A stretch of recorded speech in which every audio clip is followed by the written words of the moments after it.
Two அப்படிங்கிற web சீரிஸ்ல நடிச்சிட்டு வராங்க. இவங்களுக்கு ராகுல் வர்மா அப்படிங்கிறவர் கூட 2023ல திருமணம் நடந்துச்சு. ஆனா கல்யாணமான சில மாசங்கள்லயே சில பிரச்சனைகள் ஏற்பட்டு இவங்க பிரிஞ்சுட்டாங்க அப்படின்னும், இவங்க பிரிஞ்சதுனால தான் பிரியங்கா மறுபடியும் சீரியல்ல நடிக்க தொடங்கியிருக்காங்க, டிவோர்ஸ் ஆயிடுச்சுன்னு பல செய்திகள் வெளியாச்சு. பிரியங்கா இது எல்லாத்தையும் உறுதிப்படுத்துற விதமா மறைமுகமா பதில்களை கொடுத்துட்டு வந்தாங்க. ஆனா நேரடியா இத பத்தி பிரியங்கா பேசாம இருந்தது பலரையும் குழப்பத்துல ஆழ்த்துச்சு. இப்ப வரைக்கும் இவங்களோட ஃபேன்ஸ் பலரும் கமெண்ட்ஸ்ல டிவோர்ஸ் ஆனதா வர நியூஸ் எல்லாமே உண்மையா பொய்யான்னு கேட்கறதையும் பார்க்க முடியுது. இந்த நிலையில ராகுல் வர்மா இதுக்கு அதிகாரப்பூர்வமா விளக்கம் அளிச்சிருக்காரு. அவர் என்ன சொல்லியிருக்காருன்னா, எல்லாருக்கும் இதை தெரியப்படுத்திக்கிறேன், நானும் நடிகை பிரியங்காவும் பிரிஞ்சிட்டோம். நாங்க பரஸ்பரமா எடுத்த முடிவு.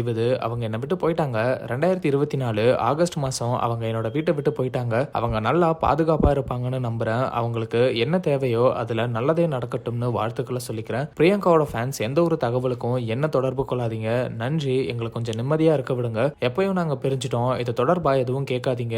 என்னோட வாழ்க்கைக்காக நான் தனியா போராடிட்டு இருக்கேன். எந்த ஒரு மனுஷனோ உயிரினமோ என்னோட வாழ்க்கையிலையும் வெற்றியிலையும் இல்ல. நன்றி, இது ஒரு அறிவிப்பா எடுத்துக்கிட்டா ரொம்ப நல்லது. நன்றி அப்படின்னு ராகுல் வர்மா பிரியங்காவை சில மாசங்களுக்கு முன்னாடியே பிரிஞ்சிட்டதாகவும் அது தொடர்பா எந்த கேள்வியையும் கேட்க வேணாம்னு சொல்லியிருக்காரு. இந்த நிலையில பிரியங்காவும் இது தொடர்பா விளக்கம் அளிப்பாங்கன்னு எதிர்பார்க்கப்படுது.